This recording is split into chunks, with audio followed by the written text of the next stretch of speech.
Well, I can speak from a few, I suppose, areas there. I'm an ex-player, I'm an ex-manager, I'm now administrator. I've been involved with players' unions, involved with show racing red cards for years, and I suppose I'm now in a position where I'm director of the league. So all those angles is basically what people just want to do is play football. And I think it's important that everybody focus on that and focus on the pluses and the good things that I suppose individuals can bring, no matter where they're from, what nationality, what colour they are, anything. But what they can actually, the positive that they can bring. And I know from a point of the league, from our point in the Airtricity League, that having foreign players into the league have brought some absolutely terrific skills, individuals, characters, that we all go every weekend to watch, and they bring in people, and we all learn from them, and new ideas. So I think that's why it's important that we concentrate on the positives that people bring to our game, and which for our game has been a huge plus over the years.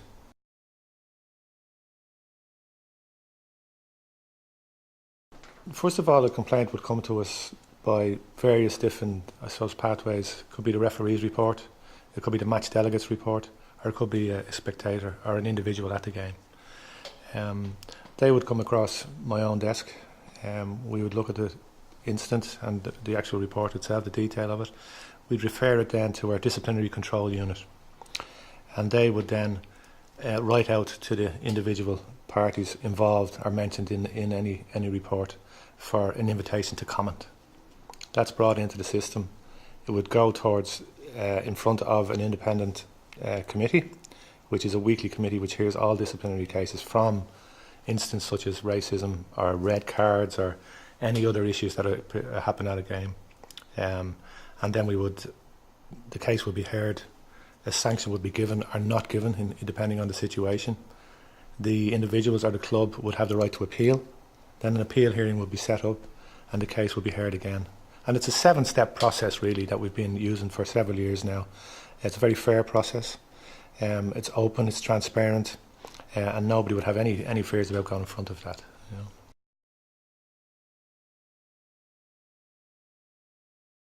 Well, to make sure if someone there's no innocent parties here, that, you know, if it did happen, that the people who, I suppose, instigated it or said what was said, or maybe it was a banner that was put up or something like that, maybe a photograph of it. Evidence is important. Like in any incident, you need to have the evidence there. And I suppose it's to make sure that the process is fair, and that people are not wrongly accused of doing things. It's a serious offence within football.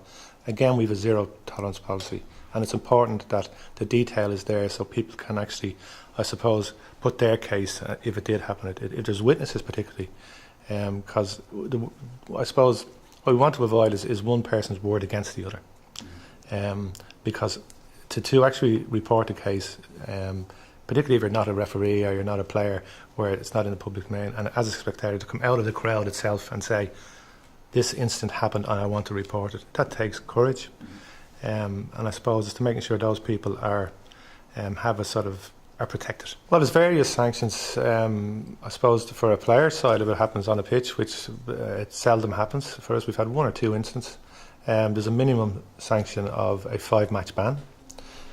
For clubs or spectators, or banners being shown, or comments being made, or chants from a crowd, there's various other sanctions that can vary from monetary fines, from a ban in matches being played in the stadium for a certain amount of time.